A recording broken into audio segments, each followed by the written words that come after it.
जय हिंद साथियों, आज के इस क्लास में आप सभी का बहुत बहुत स्वागत है। तो साथियों, बिहार पुलिस सिपाही की नई भर्ती 2025 के लिए आज हम लोग किरण पब्लिकेशन के बुक से सेट नंबर 8 का डिस्कशन करेंगे। इससे पहले आपका टोटल 7 क्लास हो चुका है, सभी क्लास का पीडीएफ भी डाल दिए हैं। ठीक है, यहाँ पर देख सकते हैं ये आपका किरण पब्लिकेशन का नया वाला बुक है। तो जो भी साथी कमेंट कर रहे थे कि सर बिहार पुलिस के लिए कोई नया बुक बताइए, तो ये आप बुक ले सकते हैं। प्रैक्टिस सेट का बुक है, इसमें टोटल 29 सेट से दिया है। आपके एग्जाम के लिए बहुत ही शानदार बुक है, तो इस बुक से आप लोग प्रैक्टिस सेट जरूर लगाइए। ठीक है, इसका लिंक आपको डिस्क्रिप्शन बॉक्स में मिल जाएगा, आप लोग परचेज कर सकते हैं। तो चलिए इसी के साथ आज के इस क्लास को हम लोग स्टार्ट करते हैं। तो साथियों, आज का पहला क्वेश्चन देखिए, इनमें से शुद्ध वाक्य का चयन करें।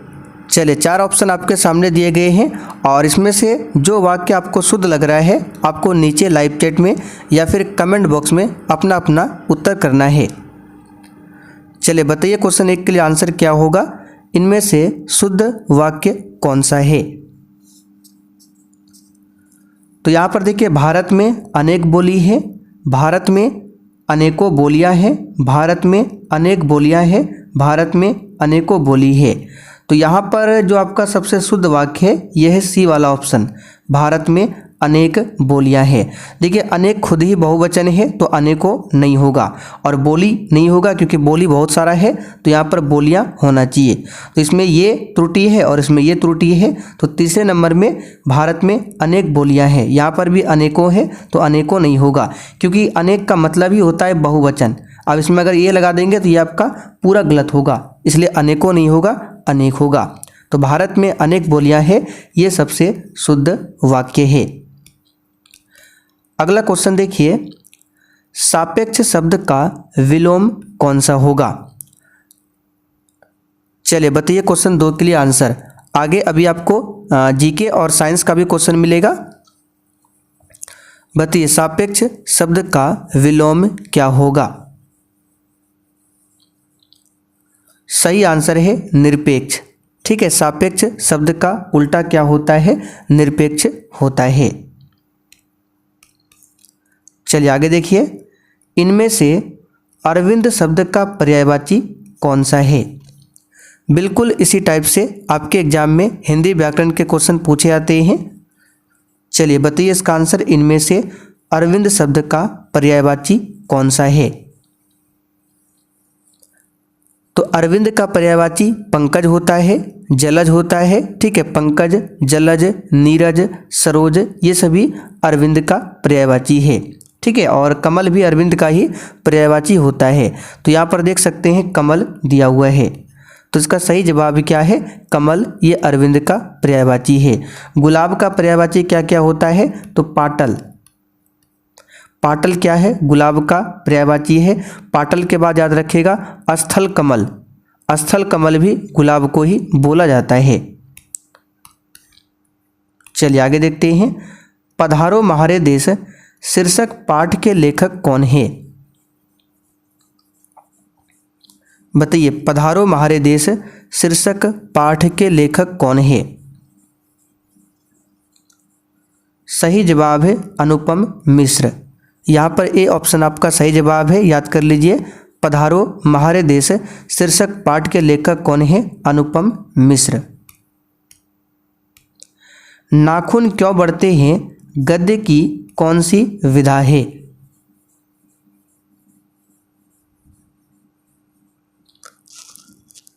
तो ये आपका एक ललित निबंध है। क्या है, ललित निबंध है। और नाखून क्यों बढ़ते हैं, इसके लेखक कौन है, हजारी प्रसाद द्विवेदी। ठीक है, हजारी प्रसाद द्विवेदी। निम्नलिखित झीलों और उनके स्थानों में से कौन सा बेमेल समूह है, यानी कि कौन सा इसमें मैच नहीं करता है, ये आपको बताना है। चलिए, बहुत ही शानदार क्वेश्चन है, बताइए इसका आंसर क्या होगा। तो लोनार झील महाराष्ट्र में है, बिल्कुल सही है। चिल्का झील आंध्र प्रदेश में नहीं है। चिल्का झील कहाँ पर है? उड़ीसा में है। कहाँ पर है? उड़ीसा में। तो बी वाला ऑप्शन ही मैच नहीं करता है। बाकी लोकटक झील मणिपुर में है। रूपकुंड झील कहाँ पर है? उत्तराखंड में है। ये सब आपका सही दिया हुआ है। एक पूछा जाता है वुलर झील, ये मीठे पानी की झील है। ये कहाँ पर है? जम्मू कश्मीर में है वुलर झील। ठीक है, कहाँ पर है? जम्मू कश्मीर में। डल झील कहाँ पर है? खारे पानी की झील है। ये भी जम्मू कश्मीर में। सांभर झील कहाँ पर है? आप लोग कमेंट करके बताइए। अगला क्वेश्चन देखिए, न्यायमूर्ति राजेंद्र सच्चर समिति का गठन डैश का अध्ययन करने के लिए किया गया था। चलिए, बहुत ही शानदार क्वेश्चन है, बताइए 7 के लिए आंसर क्या होगा। और देखिए साथियों, बिहार पुलिस में 18 मार्च से फॉर्म भरना स्टार्ट है और फॉर्म भरने की आखिरी तिथि है 18 अप्रैल। तो आपके पास बिल्कुल भी समय नहीं है, आप लोग अभी से तैयारी में लग जाइए। जो भी साथी इंतजार कर रहे थे भर्ती आने का, तो भर्ती भी आ चुका है और इसके लिए आप लोग बिहार पुलिस के बैच को ज्वाइन कर सकते हैं। आज ही इसमें सब्जेक्ट वाइज में आपका हिस्ट्री का क्लास स्टार्ट हुआ है फुल डिस्कशन के साथ में। तो ये वाला एप्लीकेशन इंस्टॉल कर लीजिए, यहाँ पर आपको बिहार पुलिस का बैच मिल जाएगा। देख सकते हैं इस प्रकार से बैच को कैसे ज्वाइन करना है, ये आपको क्लास के लास्ट में बताएंगे। और जैसे आप लोग एप्लीकेशन को इंस्टॉल करेंगे तो यहाँ पर हमारा व्हाट्सअप नंबर भी आपको मिल जाएगा एप्लीकेशन के अंदर। ठीक है, तो व्हाट्सएप पर मैसेज करके भी जानकारी ले सकते हैं। तो न्यायमूर्ति राजेंद्र सच्चर समिति का गठन जो हुआ था भारत के मुस्लिम समुदाय की सामाजिक आर्थिक स्थिति का अध्ययन करने के लिए, यहाँ पर ए ऑप्शन आपका सही जवाब है। निम्नलिखित में से कौन सी कावेरी नदी की एक सहायक नदी नहीं है? बताइए इसका आंसर क्या होगा। तो कावेरी नदी की बात करें, दक्षिण भारत की गंगा बोला जाता है कावेरी नदी को, और दक्षिणी गंगा पूछे तो गोदावरी को कहा जाता है। इसी कावेरी नदी पर है मेट्टूर बांध। कौन सा बांध है? मेट्टूर बांध है। और कावेरी नदी कहाँ से निकलती है? तो कर्नाटक में निकलती है। कर्नाटक से ब्रह्मगिरी की पहाड़ी से निकलती है कावेरी नदी। तो काबिनी, भवानी, अमरावती ये कावेरी नदी की सहायक नदी है, जबकि वैगई नदी की बात करें ये कावेरी नदी की सहायक नदी नहीं है। तो यहाँ पर ए ऑप्शन आपका सही जवाब है। चलिए आगे देखिए, भारतीय संविधान के किस अनुच्छेद के अनुसार मंत्रिपरिषद सामूहिक रूप से लोकसभा के प्रति उत्तरदायी होगी? ये सब क्वेश्चन पॉलिटी क्लास में फुल डिस्कशन के साथ बता चुके हैं। जिनका भी पॉलिटी का क्लास छूट गया है, एप्लीकेशन को इंस्टॉल कीजिए, बैच को ज्वाइन कीजिए, वहाँ पर आपको सब क्लास मिल जाएगा। सभी क्लास का PDF, क्लास का नोट्स, बिहार पुलिस का question bank, short notes, special Bihar GK का नोट्स, सब कुछ आपको वहाँ पर दिया जा रहा है। तो इस क्वेश्चन का आंसर होगा अनुच्छेद 75(3). तो यहाँ पर केवल 75 दिया हुआ है, सही जवाब है बी ऑप्शन। सलाल परियोजना का निर्माण किस नदी पर किया गया है? जिनको भी पॉलिटी में दिक्कत आता है, आप लोग बेसिक से पॉलिटी क्लास कीजिए, वहाँ पर आपको मिल जाएगा बैच में, फिर आपसे क्वेश्चन बनेगा। चलिए बताइए, सलाल परियोजना का निर्माण किस नदी पर किया गया है?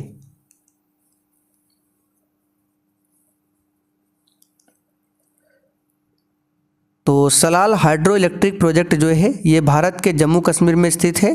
और किस नदी पर किया गया है? तो चिनाब नदी पर। यहाँ पर ए ऑप्शन आपका सही जवाब है, चिनाब नदी पर। निम्नलिखित में से कौन सी पश्चिम की ओर बहने वाली नदी है? देखिए, जैसे भारत का नीचे साइड का मैप हो गया, जितनी भी नदियाँ पश्चिम की ओर बहती है वो अपना जल अरब सागर में जाकर गिराती है और वो डेल्टा का निर्माण नहीं करती है। पश्चिम की ओर बहने वाली नदी, पश्चिम की ओर बहने वाली नदियाँ एस्चुरी का निर्माण करती है, जबकि पूरब की ओर बहने वाली नदियाँ डेल्टा का निर्माण करती है और वो अपना जल बंगाल की खाड़ी में गिराती है। तो पश्चिम की ओर बहने वाली नदियों में सबसे अधिक पूछा जाता है नर्मदा और ताप्ती। तो यहाँ पर देख सकते हैं क्या दिया हुआ है ऑप्शन में, ना तो नर्मदा है ना तो ताप्ती है। तो नर्मदा भी पश्चिम की ओर बहती है, ताप्ती भी पश्चिम की ओर बहती है और साबरमती भी ये पश्चिम की ओर बहने वाली ही नदी है। तो यहाँ पर ए ऑप्शन आपका सही जवाब है, साबरमती नदी। ठीक है, साबरमती नदी कहाँ से निकलती है? तो राजस्थान में अरावली पहाड़ी है, तो अरावली पहाड़ी में एक ढेबर झील है। कौन सा झील है? यहाँ पर लिख देते हैं ढेबर। चलिए, ढेबर झील है अरावली पहाड़ी में, यहीं से निकलती है साबरमती नदी। ठीक है, यहाँ पे देखिए कृष्णा नदी है। कृष्णा नदी की लंबाई पूछा जाता है जो कि 1400 किलोमीटर है।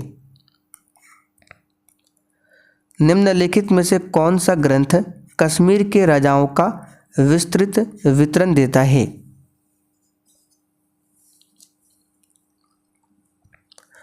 तो कश्मीर के इतिहास के बारे में बताता है राजतरंगिणी। यहाँ पर ए ऑप्शन आपका सही जवाब है, राजतरंगिणी। सांख्य दर्शन संप्रदाय की स्थापना डैश द्वारा की गई थी। और देखिए सेशन के लास्ट में आप सभी को कमेंट करके अपना अपना स्कोर जरूर बताना है कि आपने प्रैक्टिस सेट में कितने क्वेश्चन सही किए हैं। तो इसका सही जवाब है कपिल मुनि। योग दर्शन के प्रवर्तक पूछे कौन है? पतंजलि। कौन है? पतंजलि योग दर्शन का हो जाएगा। सांख्य दर्शन का कपिल मुनि। न्याय दर्शन का कौन हो जाएगा? गौतम मुनि। अगला क्वेश्चन, निम्नलिखित में से कौन सा प्रादेशिक निवास का उदाहरण है?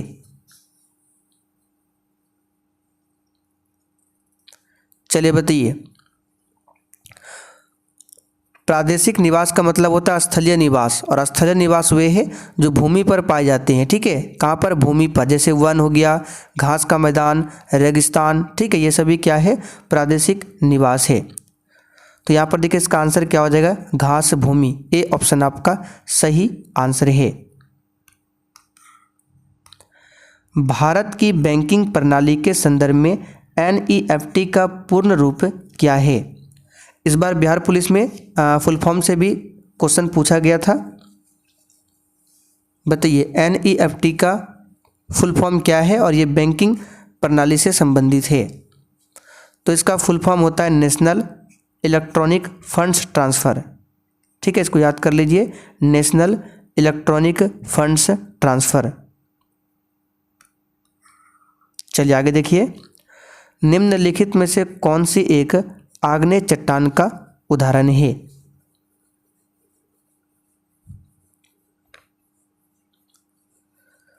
इसका आंसर है ग्रेनाइट। ये एक प्रकार का आग्नेय चट्टान का उदाहरण है।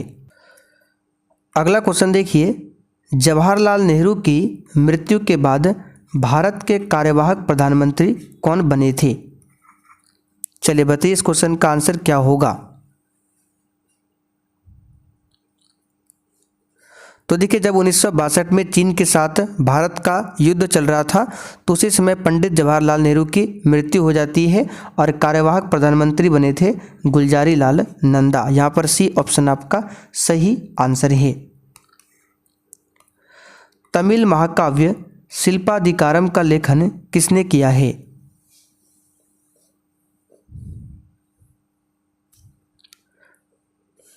तो ये क्या है? इलंगो आदिगल ने। शिल्पाधिकारम के लेखक कौन है? इलंगो आदिगल। चलिए आगे देखिए। निम्नलिखित में से कौन सी गंगा नदी के उत्तरी तट की सहायक नदी है? उत्तरी तट में बताना है।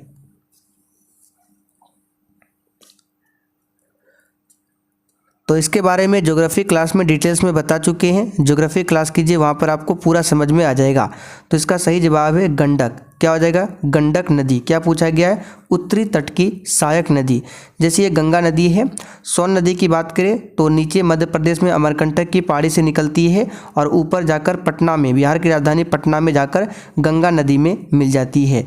तो सोन नदी ये कहाँ से आती है? दक्षिण से आती है। ठीक है, दक्षिण से चलकर यहाँ पर गंगा नदी में मिल जाती है। तो उत्तरी तट की सहायक नदी बताना है तो ये आपका हो जाएगा गंडक। चलिए आगे बढ़ते हैं। सरिस्का टाइगर रिजर्व डैश में स्थित है। तो ये सब क्वेश्चन नॉर्मल है। ये राजस्थान में स्थित है। कहाँ पर? राजस्थान में। निम्नलिखित में से किसे देवनाम प्रिय के नाम से जाना जाता है?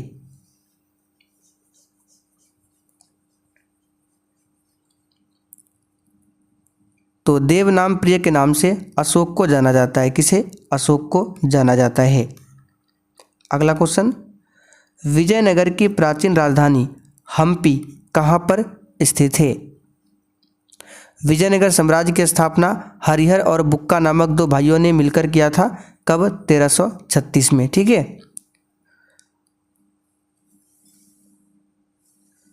तो यहाँ पर इस क्वेश्चन का आंसर क्या हो जाएगा? हम्पी कहाँ पर है? कर्नाटक में। कहाँ पर है? कर्नाटक में।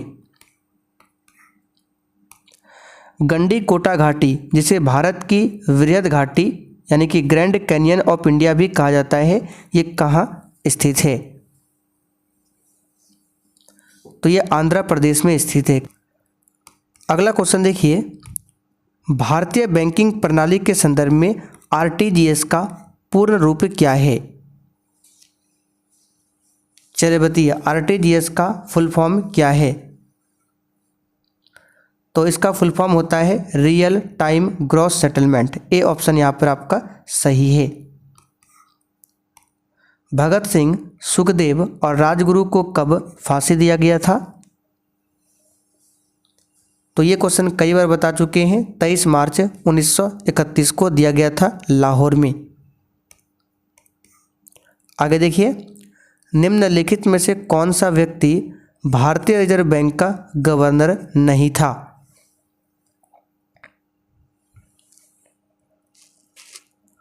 तो डी सुब्बा राव, मनमोहन सिंह, एम नरसिम्हम ये सभी थे, जबकि एम एस गिल ये कभी भी भारतीय रिजर्व बैंक के गवर्नर नहीं थे। यहाँ पर डी ऑप्शन आपका सही आंसर है। मूसी तथा भीमा किस नदी की सहायक नदियां हैं?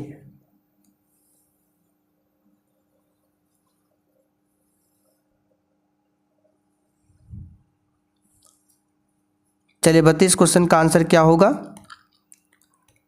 तो मूसी तथा भीमा ये जो है कृष्णा नदी की सहायक नदियां हैं। यहाँ पर बी ऑप्शन आपका सही है, कृष्णा नदी। मलीमत समिति की रिपोर्ट निम्नलिखित में से किससे संबंधित है? तो ये आपराधिक न्याय प्रणाली सुधार से संबंधित है। यहाँ पर आंसर हमारा क्या होगा? C option. 1026 ईस्वी में प्रसिद्ध सोमनाथ मंदिर पर हमला और लूटपाट किसने किया था? चलिए 32 क्वेश्चन का आंसर, तो ये क्या था? महमूद गजनबी ने। बी ऑप्शन यहाँ पर आपका सही जवाब है। यहाँ पर 1025 भी है, ठीक है, 1025-26 दिया जाता है, तो किसने किया था? महमूद गजनबी ने। मनुष्य के शरीर में पाया जाने वाला सबसे बड़ा मांसपेशी कौन सा है? तो ये क्वेश्चन साइंस क्लास में बता चुके हैं, ग्लूटस मैक्सिमस। ये मनुष्य के शरीर में पाया जाने वाला सबसे बड़ा मांसपेशी है। निम्नलिखित में से कौन मलेरिया का वाहक है? तो एनाफ्लिज मच्छर ये मलेरिया का वाहक माना जाता है। बी ऑप्शन यहाँ पर आपका सही जवाब है। चलिए आगे देखिए, निम्नलिखित में से कौन सा तत्व प्रकृति में मुक्त अवस्था में पाए जाते हैं?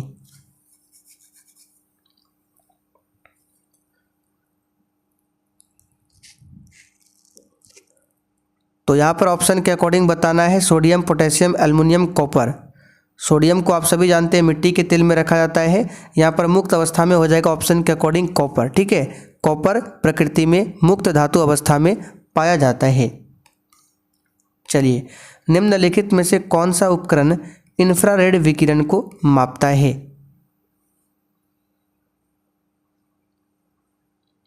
सही आंसर है बोलोमीटर। बोलोमीटर जो है इसका उपयोग इंफ्रारेड विकिरण को मापने के लिए किया जाता है।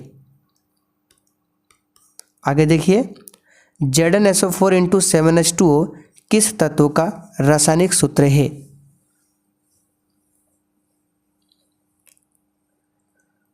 तो ये जो है आपका किसका है बताइए? तो ये जिंक सल्फाइड किसका है, जिंक सल्फेट या फिर वाइट विट्रियोल का फॉर्मूला है ZnSO4 × 7H2O। ठीक है, इसका आंसर क्या होगा, सफ़ेद विट्रियोल, इसी को बोलते हैं जिंक सल्फेट। चलिए आगे बढ़ते हैं। मनुष्य के लिए दृष्टि बाधा की कमी के कारण उत्पन्न होती है। बताइए, मनुष्य के लिए दृष्टि बाधा जो है किसकी कमी के कारण उत्पन्न होती है, तो विटामिन ए की कमी के कारण। इसका रासायनिक नाम रेटिनॉल होता है।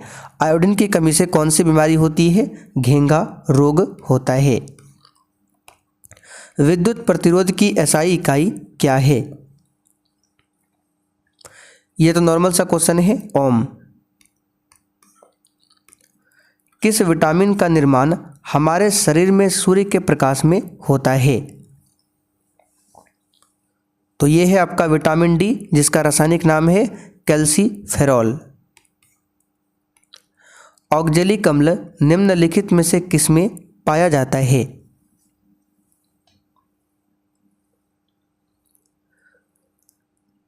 तो ये आपका ऑक्जेलिक अम्ल टमाटर में भी होता है, ऑप्शन के अकॉर्डिंग पालक दिया है, पालक में भी पाया जाता है। इमली में टार्ट्रिक अम्ल, नींबू संतरा में साइट्रिक अम्ल होता है। निम्नलिखित ग्रंथियों में से कौन सी ग्रंथि को मानव शरीर की मास्टर ग्रंथि कहते हैं, तो ये क्वेश्चन सभी को आता है। पिट्यूटरी ग्रंथि जो कि मस्तिष्क में होता है, इसको मास्टर ग्रंथि भी बोला जाता है। तो चले साथियों, आज का सेट यहीं पर कंप्लीट होता है। अब जिनको भी बिहार पुलिस का बैच ज्वाइन करना है, फुल डिटेल्स में डिस्कशन के साथ डेली क्लास करना है, तो उसके लिए आपको एप्लीकेशन को इंस्टॉल करना है। यहाँ पर देख सकते हैं ये वाला एप्लीकेशन है, इसको इंस्टॉल कीजिए। उसके बाद ऑल कोर्स पर क्लिक कीजिए, फिर यहाँ पर बाय नाउ का ऑप्शन आएगा, तो बाय नाउ करके इस बैच को ले सकते हैं। और बैच के बारे में डिटेल्स में जानना हो तो यहाँ ऊपर ही एप्लीकेशन पर हमारा व्हाट्सएप नंबर मिल जाएगा, वहाँ पर मैसेज करके जानकारी ले सकते हैं। तो चलिए आज के लिए इतना ही, तब तक के लिए जय हिंद।